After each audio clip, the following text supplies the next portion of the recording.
In the sun-drenched streets of the Vatican in the summer of 1985, a high-ranking KGB officer slipped away from his group touring the Vatican Museum. He disappeared without trace, only to re-emerge a few weeks later in the United States. Vitaly Yurchenko's defection was an intelligence coup for the CIA. In a secure safehouse in Northern Virginia, Yurchenko faced his American interrogators. The air was thick with tension as he began to divulge KGB secrets. The CIA's glee turned to dismay as Yurchenko began to speak of a mole within their ranks. He didn't know his name, only his codename. Agent Robert had been preparing for a posting to the CIA's Moscow station before abruptly being taken off the assignment. The CIA agent's blood ran cold. Agent Robert could be only one man, a disgruntled former CIA employee who had been fired from the agency 2 years prior.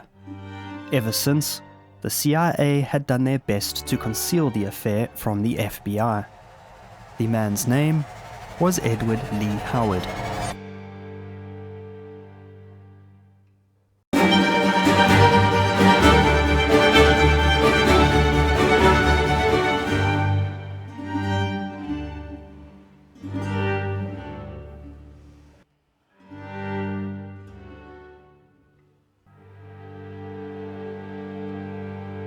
When, on the 20th of October 1983, Ed Howard stood outside the front entrance to the Soviet embassy in Washington contemplating betrayal, one wonders whether he considered his life up to that point. Before his fall from grace just a few short months prior, Edward, or Eddie as his parents called him, was set to live the American dream. He was born on the 27th of October 1951 in Alamogordo, New Mexico. His father was a career Air Force sergeant who worked as a missile guidance technician. Edward's mother, Mary Jaramillo, was a waitress from Albuquerque. The nature of his father's job meant that young Edward was never able to put down firm roots. In his youth, he moved from airbase to airbase, living in half a dozen US states and 3 other countries. The family was Catholic and couldn't have been more proud when Eddie became an altar boy while living in West Germany in 1962. He continued his religious service when his family moved back to the USA in 1965 to Wichita Falls, Texas. Just 4 years later, the family was uprooted yet again, this time moving to England in 1969, where Edward attended boarding school. By the fall of that year, Edward was back in the States to attend college at the University of Texas. Aged 18, Edward managed to avoid the draft to fight in the Vietnam War and spent a semester studying in Munich. In 1971, Edward returned to complete his studies in Texas, graduating in the top 10% of his class with a bachelor's degree in international business and economics. It was, however, Edward's dream to join the CIA, but he was turned down by a recruiter due to his young age. He instead joined the Peace Corps, being motivated by his sense of adventure and knowledge that the Peace Corps was a proving ground for future CIA recruits. After a brief stint in Costa Rica and the Dominican Republic, he was sent in February 1973 to work in Bucaramanga, Colombia. It was here that he met Mary Cedarleaf. While Edward was Catholic and came from a middle-class background, Mary, with her curly brown hair and blue eyes, was Lutheran, and from a comfortable upper-middle-class family. Edward's attraction to Mary was immediate, and it wasn't long before the pair started dating. But Mary wasn't the only thing attracting Edward's attention at that stage of his life. As it remains to this day, Colombia was then a major producer of cocaine. Howard dabbled in recreational drug use, from marijuana to cocaine. In January of 1975, Howard returned to Washington, where he enrolled at the American University. Although he and Mary had parted ways some time earlier, their paths reconverged when Mary returned stateside. A few months after Howard earned his master's degree in business administration, the couple were married in Minnesota in 1976. Soon after their nuptials, and still intent on working for the CIA, Edward joined the Agency for International Development and was assigned to work in Lima, Peru, where he moved with his young wife Mary. Again, drugs were plentiful and Edward indulged himself. By 1979, Edward chose to leave aid, returning to Chicago, where he put his business acumen to use by working for various consulting firms. Then aged 28, Edward was flying high. He was well educated, was married and had his own home, had a raft of international experience under his belt, and was on his way to becoming a successful business executive. Behind closed doors, however, cracks were starting to show. Edward had continued with his drug use after returning to America and was abusing alcohol, although he did so discreetly.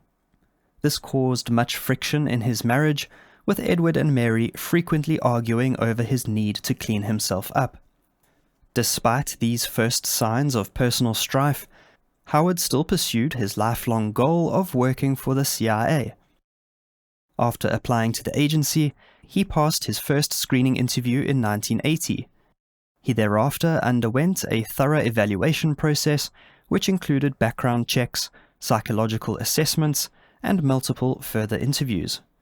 This included a polygraph test during which Edward admitted to his drug use. According to the CIA's recruitment policies, this was not an automatic disqualification, provided the applicant promised not to continue using those drugs. He no doubt made the requisite undertakings, and in January of 1981, Howard realized his life's ambition by being recruited as a bona fide CIA agent. He moved to Langley, Virginia, while his wife Mary remained behind in the family home in Barrington, Illinois. He was trained for 4 months at Camp Peary, known as the Farm, in tradecraft, and qualified to join the elite Soviet East European Division, a CIA unit concerned with clandestine services and, in the context of the 1980s Cold War, the place to be for any aspiring career intelligence officer. Edward, however, continued to battle his personal demons, being noticed by his colleagues for drinking far too heavily. The issue was so prevalent that when Edward was assigned first to the East German desk after completing his training at the Farm, he visited the CIA's alcoholism counselor, who suggested to Edward that he just needed a little time to settle into his newly changed life. In 1981, Edward's wife Mary also joined the CIA, which seemed the next logical move for her when moving to join her husband in Virginia. Like her husband, Mary was assigned to the Directorate of Operations, where she worked as a secretary at the CIA's language school. Less than 2 years into his intelligence career, Ed Howard was proving himself among his colleagues and superiors, and was being groomed for the biggest assignment of his life. The CIA planned to send Howard to the US Embassy in Moscow. Deep behind the Iron Curtain and in the heart of the so-called evil empire, Edward Howard was to work under diplomatic cover while secretly running Russian spies and informants for the CIA. In preparation for his deep cover assignment, Howard spent the next 15 months working the Soviet desk at agency headquarters. It was here that he gained experience in Soviet counterintelligence methods and operations. He analyzed intelligence reports, read embassy cable traffic, assisted in planning classified operations and running undercover CIA operatives. Crucially, Howard had access to the code names and contact procedures for all the CIA's assets in the Soviet capital. He also knew where the CIA was running wiretaps and where listening bugs had been planted.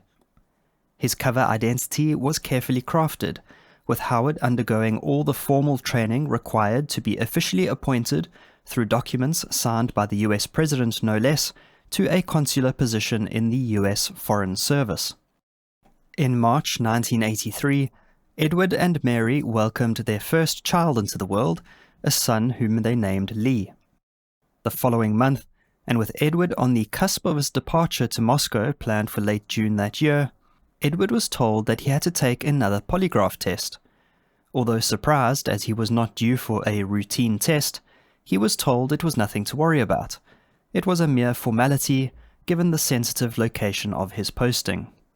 Little did Edward Lee Howard know that he was headed for a career-ending disaster.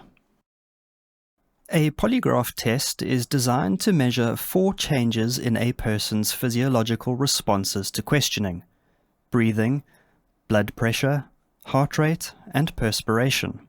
The physical stress of knowingly telling a lie is said to cause physiological changes which can be measured by the polygraph, and to indicate whether a person is likely to be deceiving the examiner.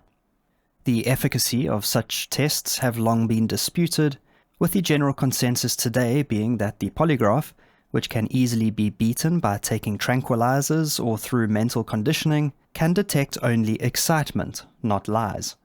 Nevertheless, in the 1980s, the CIA placed immeasurable faith in the polygraph, perhaps believing that its effectiveness depended on the test subject believing that it was, in fact, effective. Edward Lee Howard took his polygraph test in April of 1983. He was questioned about his historical and current drug use since having been employed by the CIA, which he denied, and matters of petty theft. Edward admitted to stealing $40 from a woman's cosmetic bag that was left unattended next to him on an aeroplane. These issues, he thought, were no big deal, but to his dismay, he was called back again and again and again to answer further questions. Before his 4th and final polygraph test, Howard took a tranquilizer and he was put through the ringer, being accused of attempting to hide from the CIA that he had committed a major crime. However, when all was said and done, Howard was told that everything had checked out. Thinking that he was in the clear, Howard returned home to his wife and in-laws, bottle of champagne in hand, to celebrate the family's impending departure to Moscow. Yet not everything was all well and good. The CIA were having second thoughts about sending a man who they were concerned was psychologically unfit for the stress of the job. The admission of theft and the drug use were not the deal breakers. It was the indication of deception that the CIA decided could not be tolerated. Something had to be done, and quickly. It was then decided, to the mutual shock of Edward Lee Howard and his CIA colleagues, to terminate the Moscow assignment and to compel Howard to resign from the agency. Aghast, Howard was quickly escorted from CIA headquarters without even having a chance to clear his desk. Life for Howard would never be the same again. Reeling from the sudden implosion of his career, Howard moved his family back to Santa Fe, New Mexico, where he got a job as an economic analyst. The bitter resentment he felt for his abrupt dismissal sent him into a downward spiral of alcohol abuse. He started making crank calls to the US Embassy in Moscow and even confronted his former agency boss, Tom Mills, in his driveway at home one night.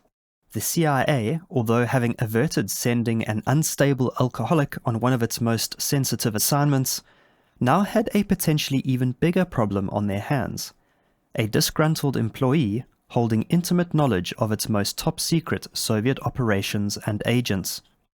The potential security threat fell within the purview of the FBI to investigate and mitigate. However, as is so often the case with interagency rivalry, the CIA chose to cover up the situation. The FBI was kept in total darkness, blissfully unaware of the security risk that was soon to explode. For the CIA, the Howard affair was to be contained at all costs, in the hopes that nothing would come of it. The agency's worst fears would, unfortunately, soon come to be realized. Edward Lee Howard's anger and indignation continued to fester. Eventually, he could no longer contain it. On the 20th of October 1983, Howard returned to Washington on business for the first time since leaving the CIA. He headed straight for the Soviet embassy, where he hung around outside contemplating walking in to offer his services to the Soviets. Although he later said that he did not do so, the truth of the matter remains somewhat opaque. What can be ascertained is that sometime in 1983, Howard made first contact with the Soviets by delivering a letter to the embassy in which he identified himself as a disgruntled former employee of the CIA. In February of 1984, Howard got himself into some trouble with the law. He was charged with aggravated assault after a late-night drunken brawl between him and a car full of younger men ended with Howard firing off a round of his .44 Magnum. In exchange, Howard was disarmed by the men and beaten to a pulp. The facts of the incident and who started it are disputed, but the result for Howard following a plea bargain was that he received a 5-year probationary sentence. Clearly acting out his frustrations, Howard could not let go of what happened to him in the CIA.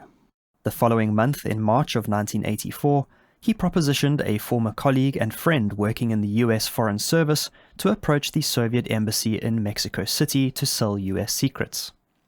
This friend was William George Bosch, a fellow intelligence officer and former colleague. The offer was turned down, but by this stage, Howard, at least in his own mind, had crossed the Rubicon.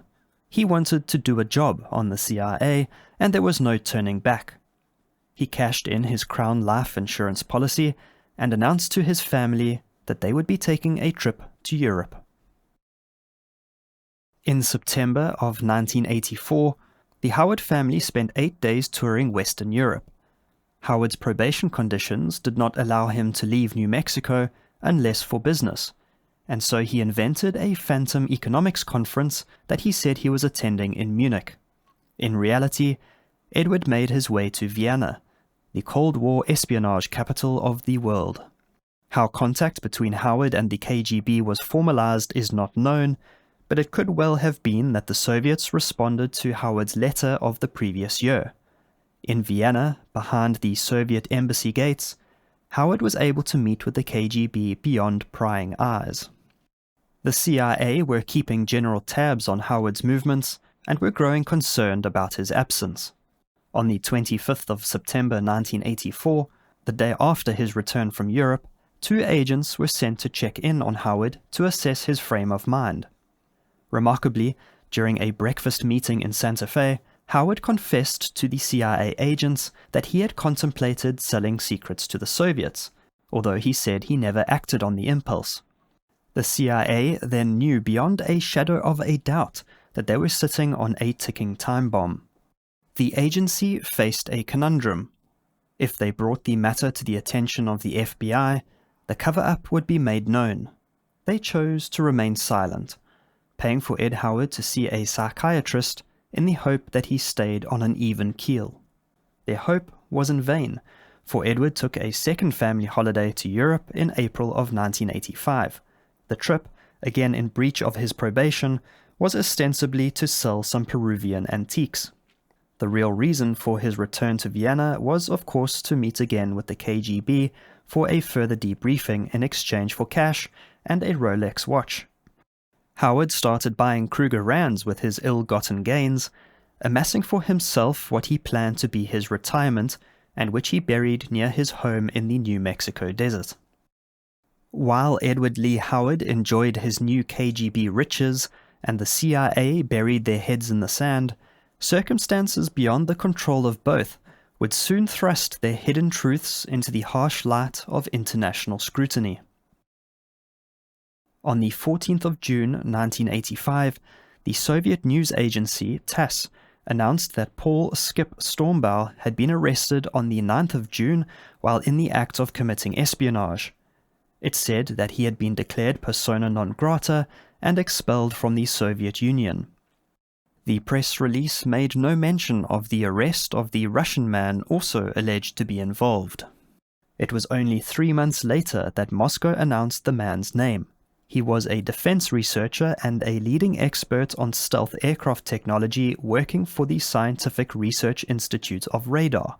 His name was Adolf G. Tolkachev. He just so happened to be the CIA's most valuable agent in place behind the Iron Curtain. Tolkachev was later tried and executed for his treason. The loss to American intelligence was enormous. Tolkachev was an asset formerly run by none other than Edward Lee Howard. The coincidence was impossible for the CIA to ignore. Then, in the summer of 1985, Vitaly Yurchenko, the high-ranking KGB officer who disappeared from his tour group in Rome, defected to the USA. Once Yurchenko was safely ensconced within a safe house in Northern Virginia, A rigorous joint debriefing was undertaken by the CIA and FBI. The interviews would stretch over the next 3 months. Among the secrets divulged by Yurchenko was the presence of 2 moles within the ranks of American intelligence. The first man he fingered turned out to be NSA intelligence analyst Ronald Pelton. The second man, known to Yurchenko only by his codename Robert, would lead investigators to the foot of Edward Lee Howard's door. Yurchenko's own story took a dramatic twist when, on the evening of the 2nd of November 1985, he left his CIA companion behind at a quaint Georgetown restaurant and slipped in behind the welcoming gates of the Soviet embassy. Yurchenko claimed that he had been kidnapped and drugged by the Americans. His redefection was a propaganda victory for the Soviets, who painted the CIA as unscrupulous villains.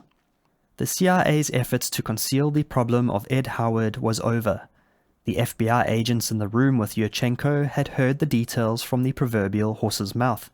The CIA had no option then but to allow the FBI to do what it should have done a year prior: launch a massive investigation into the life of Edward Lee Howard. When the FBI was finally brought into the picture, Ed Howard was in fact paying his spy masters an emergency visit in Vienna. Given Yurchenko's defection, the KGB more than likely wanted to warn Howard of the possibility that he had been compromised. Back in the United States, and in the absence of their star witness Yurchenko, the FBI hoped to either catch Howard in the act of espionage or extract a confession. In the words of author David Wise, espionage is an invisible crime. Unless the criminal is caught in the act of meeting with agents of a foreign power or chooses to confess, espionage is extremely difficult to prove. Being well aware of this, the FBI moved the G's, its special surveillance team, into Howard's neighborhood in Santa Fe. The flat terrain and widely spaced houses in El Dorado made watching Howard a difficult task. Another problem was that Howard used to be one of them. He was well trained in surveillance and counter-surveillance, and by that stage was undoubtedly suspicious that the authorities were onto him. It wasn't long before he realized he was being watched. By the beginning of September of 1985, a wiretap had also been covertly installed in Howard's home. This allowed agents to listen in not only on telephone calls, but every conversation going on inside the house. But, being a well-trained intelligence officer, Ed Howard let nothing slip, and the FBI agents listened for days in vain from their mobile van posted down the street. As the days dragged on with little signs of Ed Howard incriminating himself, the threat of him doing a runner grew ever greater. The FBI decided it was time to close in on their target and confront him directly. Surprisingly, Howard agreed to meet with FBI investigators in a room at the Santa Fe Hilton Hotel on the 19th of September 1985. The investigators got down to brass tacks just as soon as Howard had sat down. Despite the screws being turned, Howard denied the accusations of spying and espionage leveled against him. There was no point in concealing their surveillance any longer, so investigators switched to a less subtle approach. From then on, Howard found himself quite obviously watched at every moment, and he knew he had to make a dash for it before he was arrested. By Saturday, the 21st of September 1985, Howard had made up his mind to flee the country. Even if charges of espionage didn't stick, Howard's 3 probation violations would have been enough to put him behind bars for up to 9 years. Being an expert in counter-surveillance techniques, Howard crafted for himself a jack-in-the-box, or jib. This was a spring-loaded device used by the CIA during the Cold War to help agents escape surveillance. Usually concealed in a briefcase or other innocuous object, the jack-in-the-box consisted of a pop-up dummy that resembled the head and torso of a person. During his training, Howard learned to jump from the passenger side of a slowly moving vehicle. As he exited the car, the jib would be deployed, leaving a dummy sitting in the seat while Howard made his getaway. As it turned out, the jib was not even needed.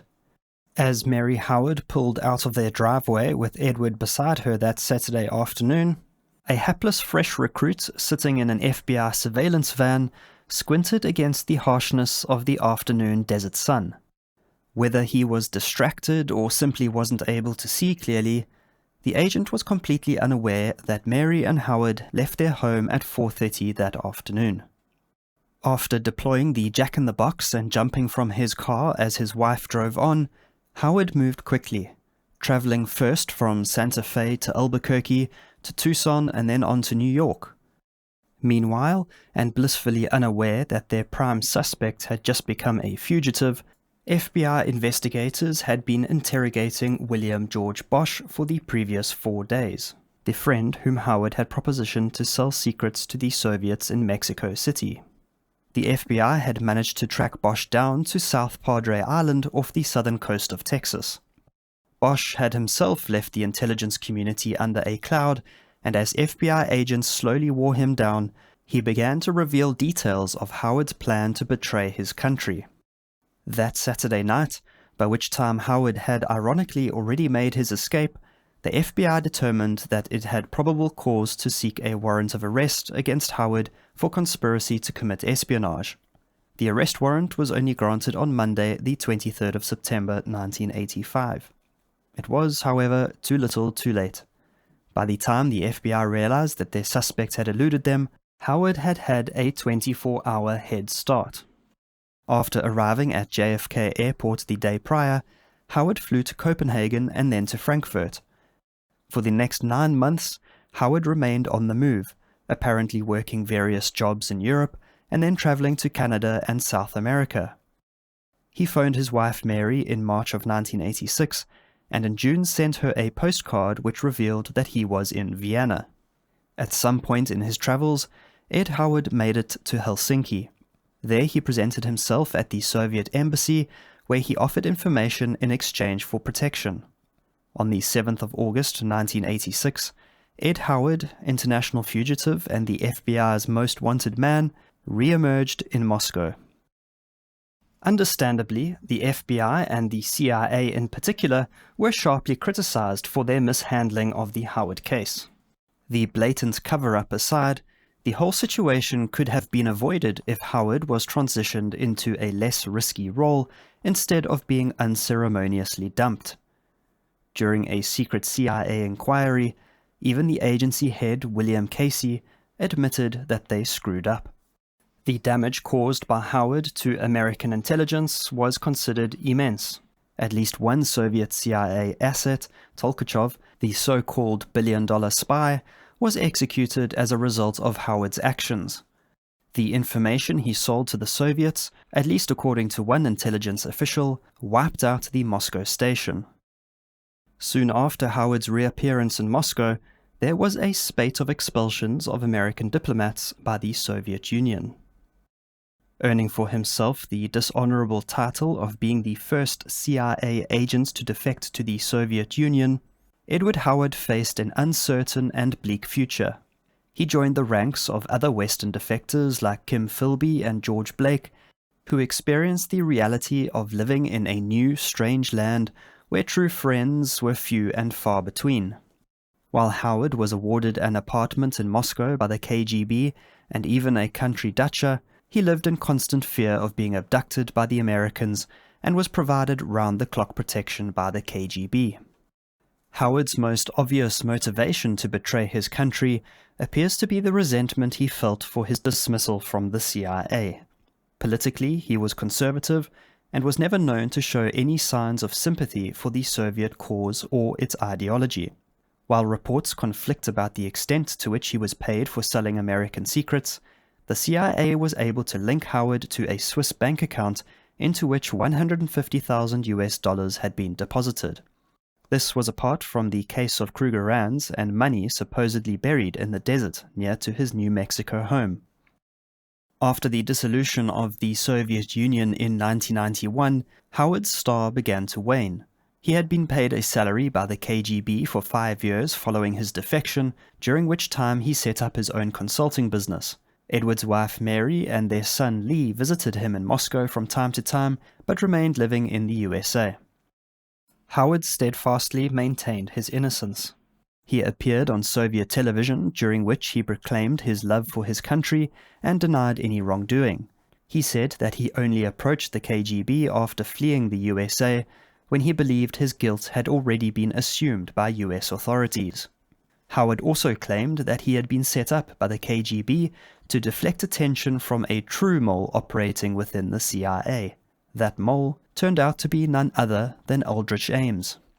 There are certainly many questions that remain unanswered in the Edward Lee Howard affair, even 4 decades after the events transpired.